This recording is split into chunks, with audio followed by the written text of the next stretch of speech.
So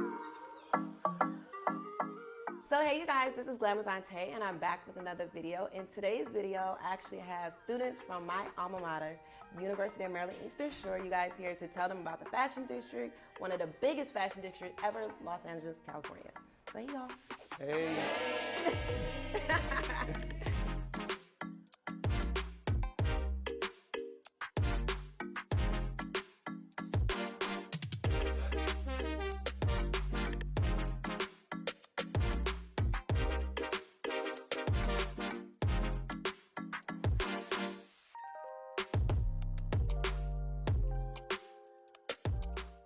Also, I have Vince here. I want him to kind of start off and tell about Fashion Go and what they do and offer here, and then, Yeah, thanks guys for coming.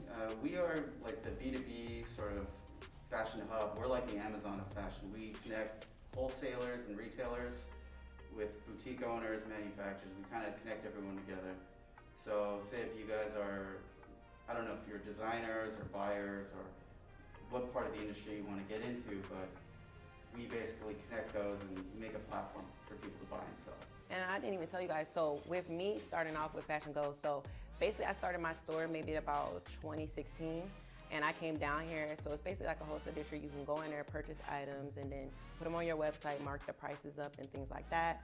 If you get big enough quantities, they will like shift certain designs for you, but you will have to get a certain amount. But yeah, that's how I started. And then a lot of you guys, I don't know if you've seen it, but I did a video that got like 2 million views or 2.6 million views.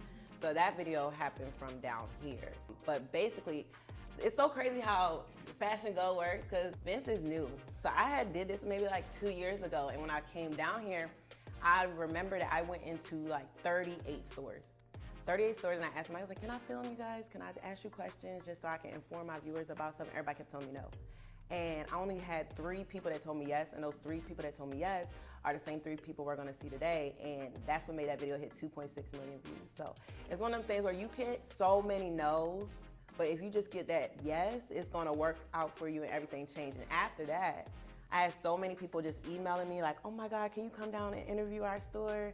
Even the same stores that told me no, I couldn't come in there and film and educate people. They was like, can you please go do a video? We'll pay you, just all types of stuff. So don't ever be discouraged when people tell you you can't do something, because look at me now, Lincoln with Fashion Go, and they have a website host that actually has a lot of the retailers down here. So you can go on there and figure out the updates and trends of the clothing stores down here.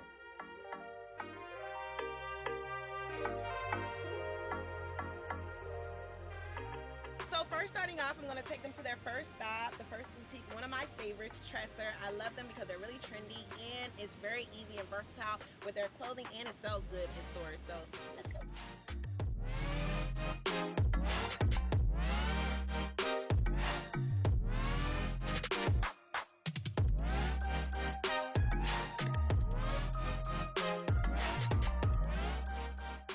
Okay, you guys, so I remember earlier when I was talking about one of the 3 stores that actually gave me a chance. It was TRESSER here with Julian. Julian made history happen here. So this is the wholesale store, TRESSER, and just, tell them a little bit about your store and how it works here. We are wholesalers, as you can see, and we manufacture everything here. Our sizes come 3 to 1. Okay. So that means like 3 small, 2 medium, 1 large.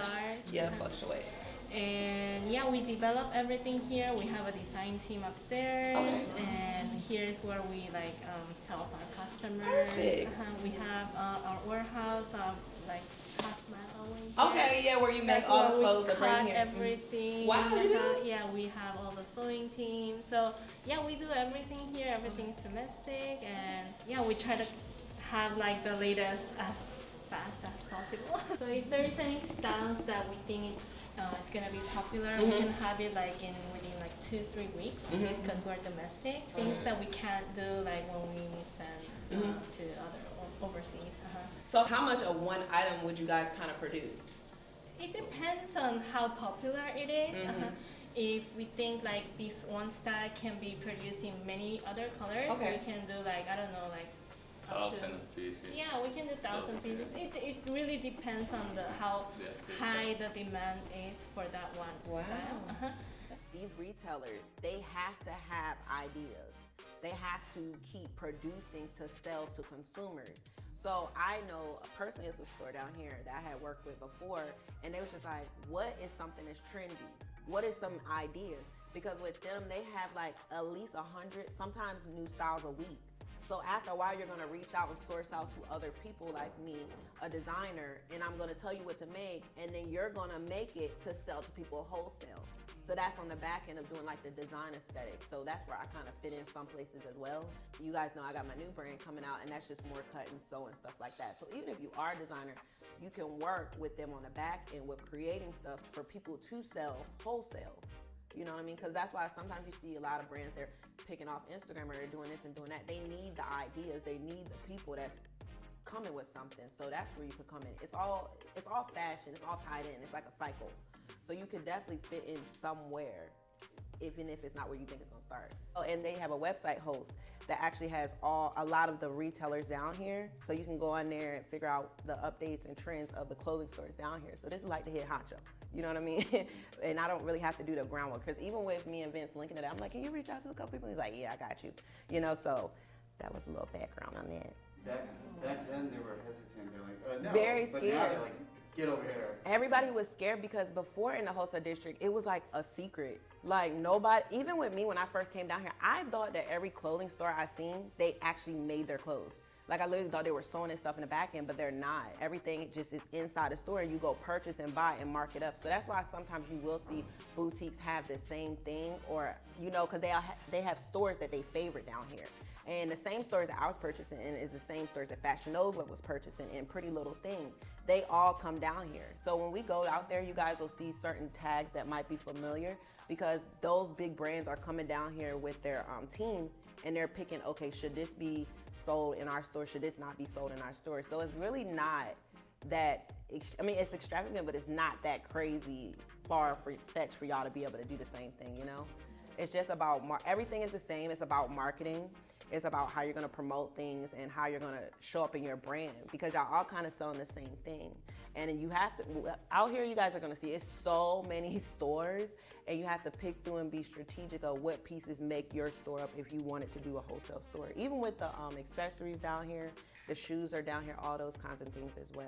For all the students who are interested in branding and building your own brands, like how inspirational is this for you to be in LA at Fashion Go and hearing how accessible it is from Vontae's testimony? To me, it's very inspirational, because it's like you can actually see like the process and actually like witness it, and being able to like witness it allows you to say that I can actually do this. Like you said, like you buying in the store, the Fashion Nova and stuff like that. Those are Fortune 500 companies, but you right next door.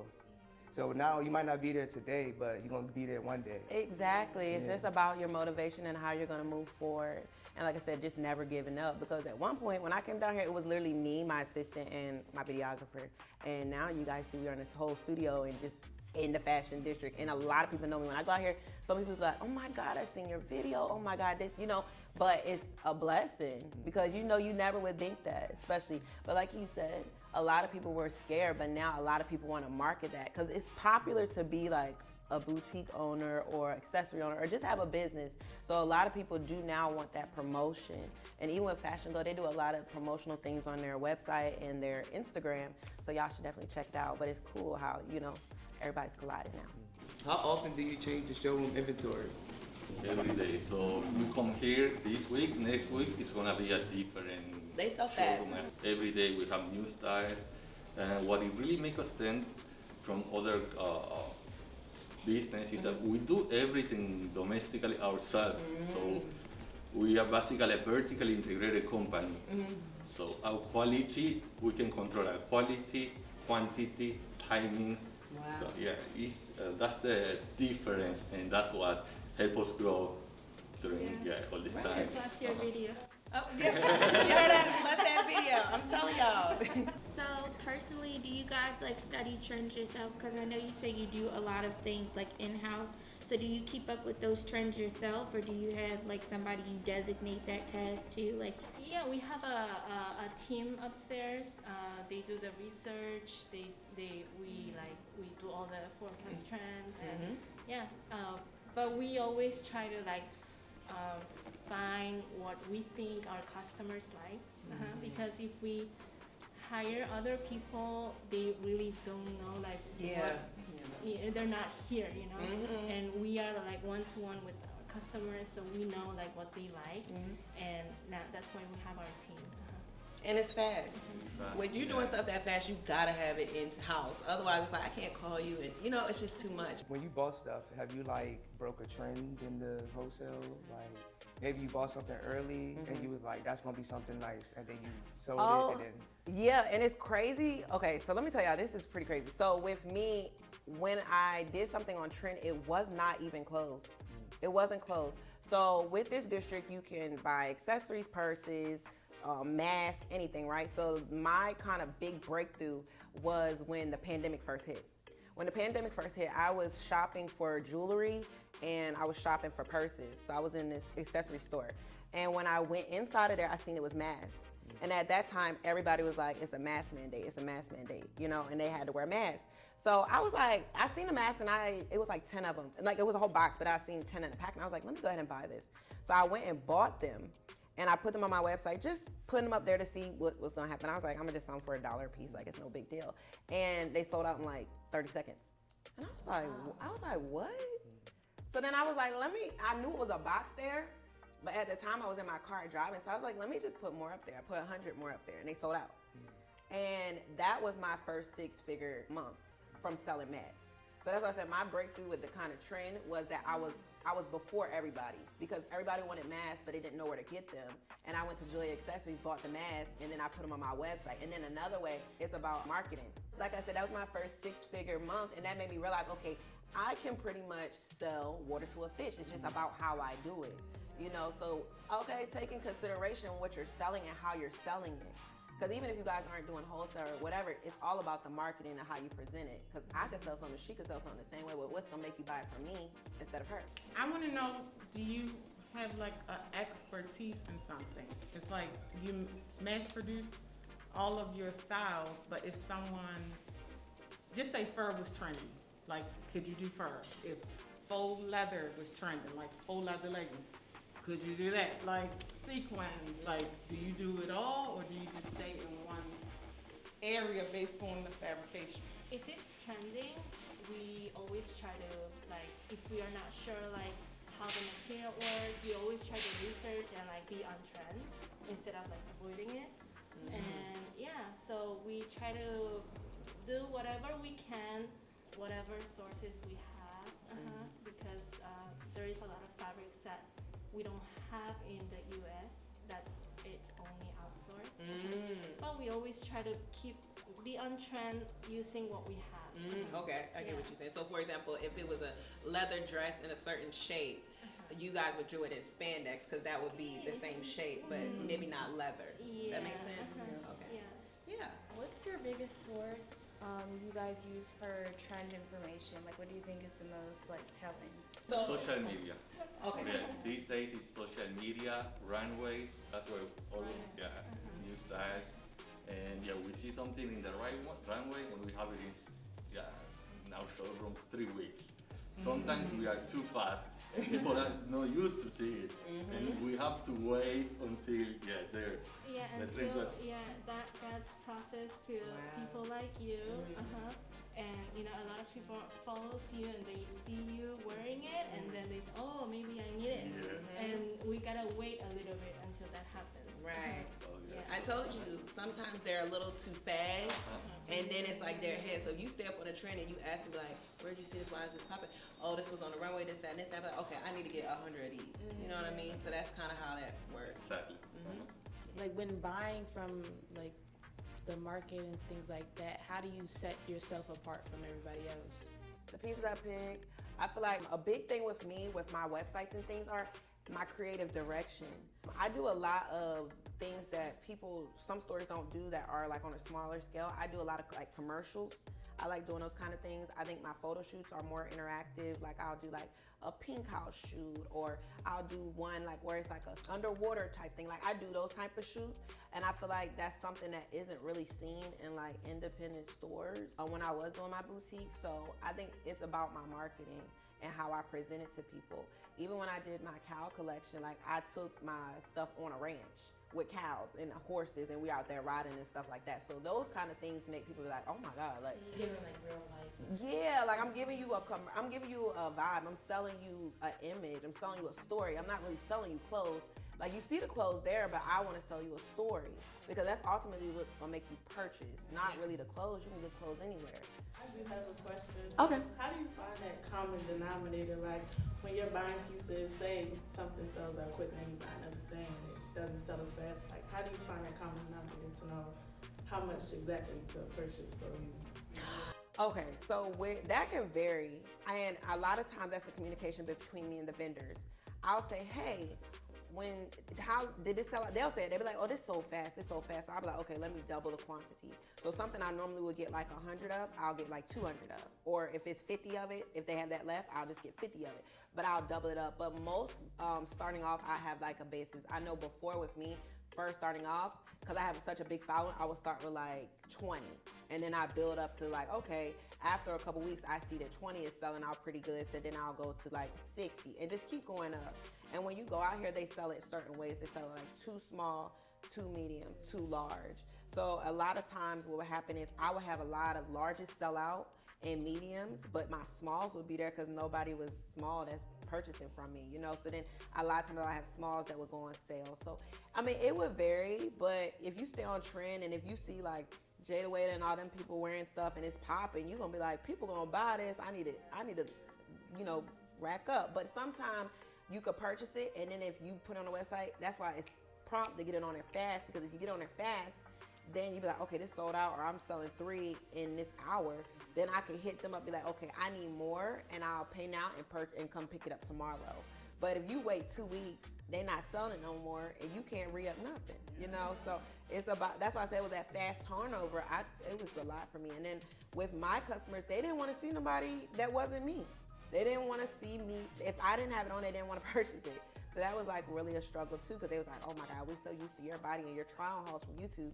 So I was like, okay, I gotta, you know, fix around. But that's kind of how I fucked with that. Like, who do you use to like model now? So with the brand that I'm doing now, it's more of a luxury type brand. And I am working with a marketing manager now so that I can push them to purchase from them. I'm still gonna be a model in it, but I'm gonna have other people because I'm trying to be mainstream. And I feel like it's okay with me being the face, but eventually I wanna be like the boss. Like, I'm the boss, but I wanna be the boss, like, you know? So, I mean, right now I'm in that transitional period of getting girls that are similar to me, but more of a high-end look, and then me as well, and then kind of transitioning into where it's like, you ain't seeing me, but you know it's my brand. I feel like with my brand, you guys, I don't know if you guys know, it started when I was in college. It was this girl, and I was in a computer lab in Henson, and she was like, you should do YouTube. And I'm like, why? And she was like, you make so many creative things. And then I started really just putting stuff on YouTube. I was making earrings out of cardboard, all kinds of stuff. And I started like getting popping on there. And then I kept selling myself. I was like, I graduated in December 2016. So I was like, if I can get 100,000 people to follow me before I graduate, I'll move to California. But if not, I'm not gonna do it. And I walked across the stage, I believe it was December 16th, 2016, and I had 250,000. And I posted a video every single day. Like, literally from September to December, I just posted a video every day. It didn't matter if I was talking. I was telling people how to fake piercings. I was talking about so much stuff. And I had that follower amount. And to me, that was more, I don't know if you guys believe in like alignment, but I'm like, this is more than confirmation that I need to go. Like, I need to go to California. I got 250, I only asked for 100. And when I got here, it's crazy how like networking works, because you know I'm on YouTube and stuff. So a lot of my people that I knew was all from the DMV and the Eastern Shore. So I mean, no shade, but the Eastern Shore couldn't help me here. You know what I mean? So when I got here, I just started meeting people, and I met this girl. She was selling clothes, and she was like, you know, you should go with me one day. And I feel like don't never be thinking you jocking somebody, because I feel like we all can do the same thing. If y'all want to start YouTube, y'all can start YouTube. You want to start a boutique, start a boutique. Like, you're not, it's enough for everybody. And she took me down there with her to the Wholesale District, and that was like, I was like, what the? Like, I never seen nothing like this. I didn't know people sell stuff like this. I thought it was all custom made. And then that's when I started my brand. I started GLAM Apparel Studio. And the first time I ran it, it had so many orders. I didn't have an assistant at the time. I had to shut down because it was too much. It wasn't, I was making good money, but it was just like, I didn't know who to have an assistant. I didn't trust nobody. You know, you be in that little box mode. So I was just, I'm gonna shut it down. And then I missed it so much, and I was like, you know what, let me start it back up again. And I did start back doing it again. And it was running for about 2 years. And I'm gonna be honest, I think as I started doing it, I realized that my heart wasn't really with wholesale of selling. I wanted to more so teach. So now I'm like in the process of doing like webinars and tours and educating people on how to purchase, because I'm so knowledgeable and I don't want it to go to waste. I want to teach other people like I'm telling you guys. And now I do more so like cut and sew. Can you share a little bit more about your desire to teach? Because so many people, including the students, want to build their brand. So like, what would you offer someone? For my when I'm teaching and stuff? Yeah.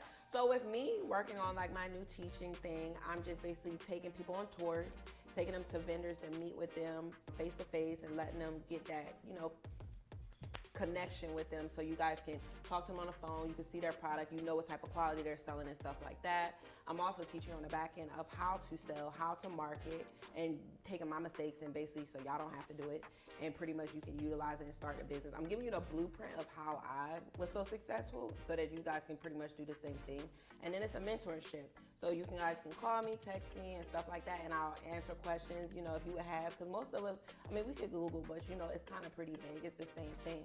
So with that, it's more of like a one-on-one basis of having that teacher to ask, hey, what's this, or how do I do this, or what markup should I do on this, or how long you think I should have this on the website before I put it on sale, just those kind of things. It's more intimate so that you can kind of know the blueprint, and it'll work for cut and sew as well. I'm working on that too, but it's kind of, it goes hand in hand, but that's kind of just to help you get your basis and stuff, know what kind of pieces to pick, helping you figure out what kind of target market you have and all that kind of stuff.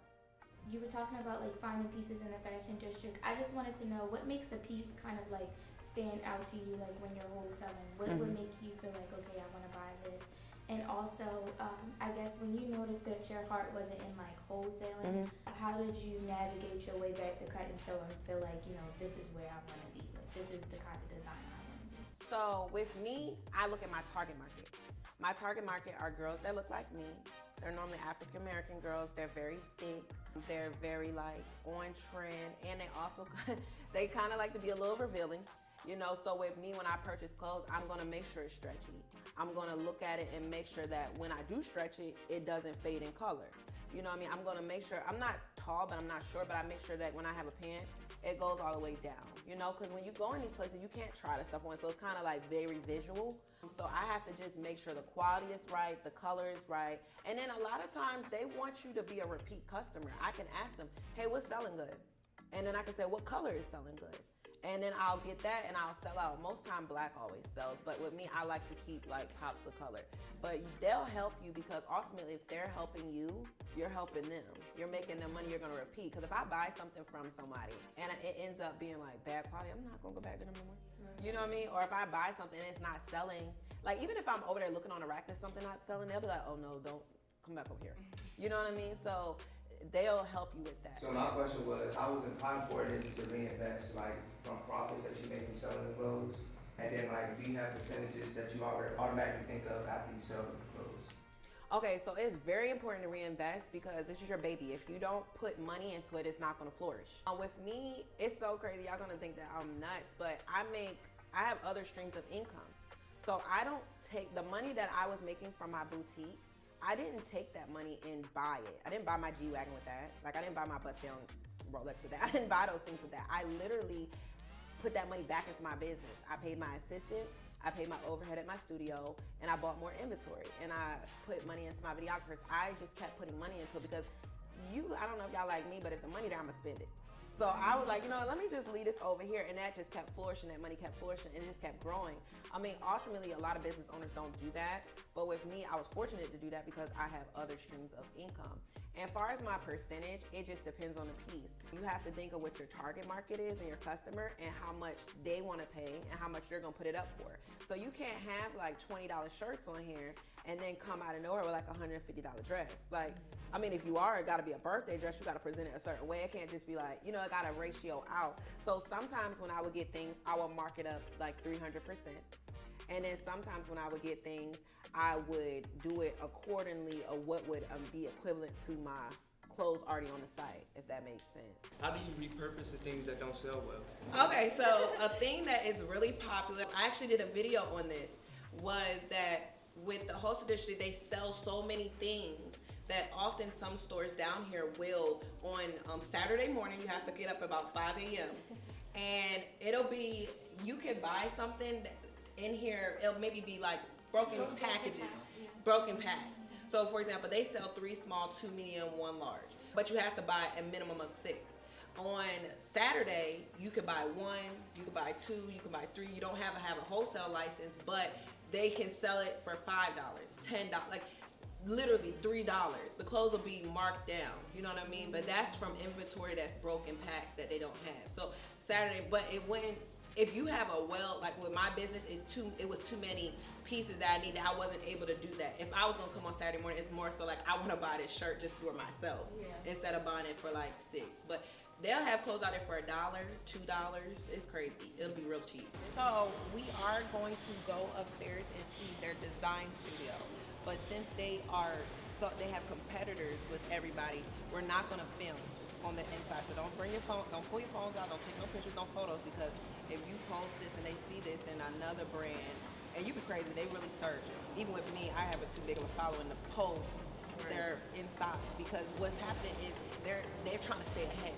So they have their trends that they're gonna do next, and somebody else sees it, they might come out and be like, oh my God, I'm gonna do that same trend, and they wasn't even thinking about it. But they're gonna allow us to see their design studio, which is great, because a lot of people are very, very, quiet about that kind of stuff. So just don't pull your phones out, but y'all can see everything. The video really went viral, I have people from Argentina calling me, hey Julian, I saw you on YouTube. Oh, no, did you hear that? He said it's people from Argentina calling him about this video.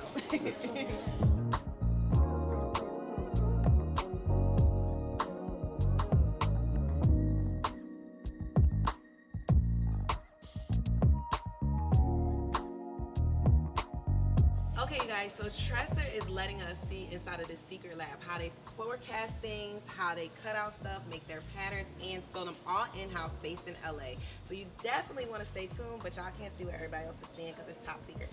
How often would you head to shop at a wholesale store? Different stores varies on when they get items, but I would try to come at least every 1 week and a half. I wouldn't come every week, because it would be kind of repetitive. They all use WhatsApp, so I would have them send me pictures of things they had coming in, and they would be like, would you like this? And I'd be like, yeah, and then I would purchase it off the phone. Because it's just pretty, coming down here is a lot. But some stuff they get down here, and it'll sell out in the first day. It just depends, but with me, I would try to come every week and a half when I had an assistant. But when it was kind of like me starting off at first, it was so hard just doing every 2 weeks and stuff but you have to be rapid, because something could be popular right now, and then in 3 weeks, it's not popping no more, so you have to be pretty on top of it. So from an entrepreneurial aspect, I know that you do a lot. So when you started getting like assistants and started getting models and stuff like that, I guess, how did you start to figure out like, okay, this is getting too much, so I'm gonna, get somebody else to do this, or like, I'm here, so I need somebody else. And also like, how did you start to, I guess, I know you said you overcame that thing of like not being able to trust people. So how did you figure out how to get certain people for certain things? Like, how did you choose your people too? Okay, so with me, it's crazy. My first assistant, I went on Indeed. And then after a while, I was just like, she's not working out. Because I feel like with working with me, I'm a really, you guys see, like when y'all first seen me, I was real cool. And then today I was like, oh, I'm in work mode. Y'all need to move over here. This, like, that's the type of person I am. So you have to have like a strong personality. I'm not nasty, I'm not mean, but I'm very stern. So I knew I had to work with somebody that was kind of the same with me. So my last assistant, me and her worked together really closely, and then I moved to Atlanta. And we were kind of like the perfect mesh, because it was like it was like we was like the yin and yang, you know what I'm saying? Like I have a degree fashion merchandising, so I know a lot about selling. She knew about design. So it kind of, we fed off each other, but she found me. She wrote me, she was like, I love you so much, like, I want to work with you. And the way that she found me was from my videographer. So at that point, we ended up working together, and that was perfect. But it's some people you can go on Indeed and stuff like that, and it takes time. It takes time, because you're giving somebody a lot. You're letting them know about your business and ins and outs, and ultimately they'll have to handle bank stuff and all that kind of stuff. It takes time. I don't rush it, because even right now, I don't have an assistant currently right now, and I'm okay with that, because I don't want to rush it. I don't want, sometimes some people helping you are more a headache than a, you know, asset. So I'm just taking it really slow, but I have an assistant pretty soon because I'm getting overwhelmed. But you know what I mean? But it takes time with that. Does it come with like, I guess having like good organization? Like, do you plan stuff out? So like you use a planner, or is it kind of like a in your head kind of thing? Like, how do you manage so many businesses and like stay organized and on task? Right now my best friend helps me out a lot. She's really, really prompt with that. I'm not good at organization, but I have to, and I have to stay on top of things. So I use a lot of calendars. I use a lot of my phone for calendar reminders, otherwise I will forget. And I also use a lot of my management. They help me out with saying, okay, you need to do this and do that. The assistant is more of like on top of me, you know what I'm saying? But my management does help me right now just because I don't have nobody else helping me, you know? So I use a lot of planners though, and calendars, and a lot of just like fact checking in my head, and I write stuff down. When you first started, how did you overcome the adversity of like thinking like, how am I gonna succeed in this? Like, I know you said that like your confirmation was when you had the 250K followers, but like when you was going through that process of September to December, like what was going through your mind that like kept you going to say like, all right, I don't care if this is not selling or this don't got that many views, I'm gonna still keep pushing myself so that I can reach that goal? I feel like when you think about it, we all have the same 24 hours. And I see Nicki Minaj over here doing this, I see Rihanna doing this, I see all these people doing these different things, right? So why can't I have that same thing? So with my mindset, I get in tunnel vision. I don't know if you guys are like spiritual or not, but when you're in tunnel vision, it's like, it's no way that this is not gonna pan out. Like, it's gonna happen. It has no choice but to happen. So with me, I never had no doubt in my mind. When you have doubt in your mind, or when you think that something's not gonna work, you're kind of putting it out in the atmosphere. So with me, I'm like, this gonna work. It's gonna work. I have no choice but for it to work. Like, it's going to work. It has, like, that was my mindset. So when me having that mindset, it literally works. Like, even with my clothes, when I look at a piece, I'm like, I don't know if that's gonna sell, I don't know if that's gonna sell. It most likely doesn't really sell because I be in my head with it. But now when I think about stuff, like when I first purchased my G-Wagon, I was like, I want this truck so bad. I'm gonna get this truck. I would rent the truck, ride the truck. Like, I was doing so many things. I was like, this is my truck, girl. I was taking pictures in front of people's trucks I was seeing outside. Like, I was acting like it was my truck. Exactly. And then I went and bought my truck in cash. You know, so I feel like it's one of the things where I don't think about that it's not going to happen, because if you think about it, that doubt is there. That's like you don't believe in yourself. If you really believe in it, why wouldn't it happen? Everybody else got it, why can't you have it? Right. So don't think like that. Kind of go back to what you were saying about how, like, with your brand, that you put it together like a closet for specifically somebody that you created. Is that, would you say that that's your like creative process? Like, how do you, like, what sparks your creativity when picking certain products to like sell and like design stuff? Yeah, I do a lot of mood boards. That helps me. And Dr. Clinton taught me about like colors, about what's on trend, things like that. So I put those on a mood board, and then when I go shopping, I kind of see those things. And then sometimes when I go out, I just pick it up and be like, it's gonna work. You know, but I take a lot of planning on the back end of like knowing the market and knowing how it's gonna work. That's why it was able to sell so much, because I kind of knew what was gonna come. If you know Ruffles is gonna come, if I see Ruffles in there, at first you'll be like, okay, maybe I shouldn't do Ruffles. But if you like, Ruffles is coming. I seen that on the runway, and a lot of stuff is trickled down. It is trickled down from high-end stuff. So if you watch like Louis Vuitton, Fendi, all their fashion shows, Balmain, all the stuff we're wearing is like a trickle down from that. You know what I mean? So that really will give you an idea. If you see heavy embellishments on jackets, you know that's coming. So when you go in this wholesale store, it might be something in here, so I'm gonna get some, they're gonna sell. Because we're all looking at the same stuff on media, TV, it's all the same thing. So it's just basically just coming down to a lower end that's more affordable. Does that make sense? Oh, also, Okay. who's like your inspiration? Like, who keeps you motivated to do what you're doing, basically? I feel like my grandmother is a really, really big motivation in my life. She's like, I was a tomboy. So with her, she kind of was like, you need to put more color in your life. You need to do more. Like, girl, you two keep me doing that. So with me, I really started like amping up my colors and took it to a whole nother level. And I feel like she's like a big inspiration for me. And then other than that, it's myself. Because I feel like the way I look at myself, I don't really see nobody do everything the way I do. Because you, like I tell everybody the same thing. Like, you'll see me in a suit over here motivating women, then you see me over here twerking on the couch. Like, that's just my personality. That's just who I am. And I feel like I was telling Dr. Clinton, I've came to terms with that. It's no box you can put me in. You know what I mean? So I am really honestly my own motivation. If I really had to look at a celebrity, I'd be like Cardi B. I'm more of a Nicki, but it's okay. No, I'm a Nicki fan too. Okay. But Cardi B is definitely number 2 because I just feel like I feel like Nicki has that consistency. You know how Nicki is. But I feel like Cardi has that, oh, I'm raunchy, but then I'm business. You know what I mean? So that's why I said Cardi is more my personality. But okay, Nicki's an OG. What steps did you really take, like, I guess from graduation? Like, did you have in your mind, I want to work in the fashion industry? Or did you have in your mind, like, I want to be an entrepreneur? Like, this is what I want to do. Like, how did you kind of get to this?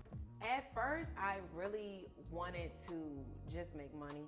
I really wanted to make money. I knew I had a degree for fashion, but I was like, how am I going to utilize it? So the way I was really utilizing it was doing my lookbooks and my trial hauls. I wasn't really pushing it full force. And then after I did so many videos and kept getting so popular, then I was like, okay, I need to do something with this. Like, I need to, you know, take it to another level. And then, like I said, a lot of things that happened to me fall in my lap. So with my friend just bringing me down to the wholesale district, I was like, okay, I can sell clothes. And then it was like something else happened. Like even with Paris Fashion Week, it kind of fell in my lap. So when those type of things fall in my lap, I feel like that's my alignment to know like, okay, this is what I need to do. But I didn't have a clear direction of what I wanted to go. I just wanted to make more money and I wanted to get bigger on social media. And then now, like 8 years later, I'm like, okay, I want to be an entrepreneur. I want to be a motivational speaker. I want to teach people about the wholesale district. I want to have my own clothing brand that's cut and sew. So now I have a clear direction on who I am, where am I going, and what I'm doing. But at the time, I was just being consistent, just trying to make money. And then I figured, if at minimum, if I had the money, I could do what I wanted to do. You know what I mean? So with me, it was weird. It wasn't like I had like this clear cut thing because I didn't even know. I never thought I would be doing cuts. So at first when I started, I was a stylist. I was styling people at UMS. So, you know, it fluctuated. So you were saying how the people ask you what's trending as like a different role you play. So what other like fashion roles do you play? So right now, it's more so just that, because with me, at first it was the boutique and doing that kind of stuff. I'm more of like a teacher now, and I'm doing my cut and sew. So the only thing I really can provide now is like me telling them what's on trend and stuff like that, because anything else, it wouldn't really suit me. You know what I mean? Because I don't know how to, I'm not going to sit here and manufacture it. So, you know what I'm saying? So it's just an idea thing now. Okay, you guys, so that was the end of the trip. I hope everybody enjoyed. Did y'all have fun? Yes! Okay, so what was y'all favorite part? Y'all can yell out and stuff. I like the studio. Okay. Yes, the studio. I like the fabrics and the design. The design. Yeah. And the printers and the It was like everything we did in class, we actually saw, like, happening for real. Exactly. And you see how essential it is with Dr. Clinton teaching y'all trend forecasting and studying other stuff. It's basically a trickle down just from runways, and all the stuff I was telling y'all is kind of repetitive, but it's letting you know just stay on the right path of researching fashion, trends, colors, prints, and fabrics. But I'm so glad y'all enjoyed yourselves. Yes. Thank you. Thank you so much. But I appreciate y'all for coming. Thank you for having us. So you guys, I really, really appreciate you for tuning in, especially with the UMS students. They are so lit. Hawk Pride. And I'm gonna see you guys in my next video.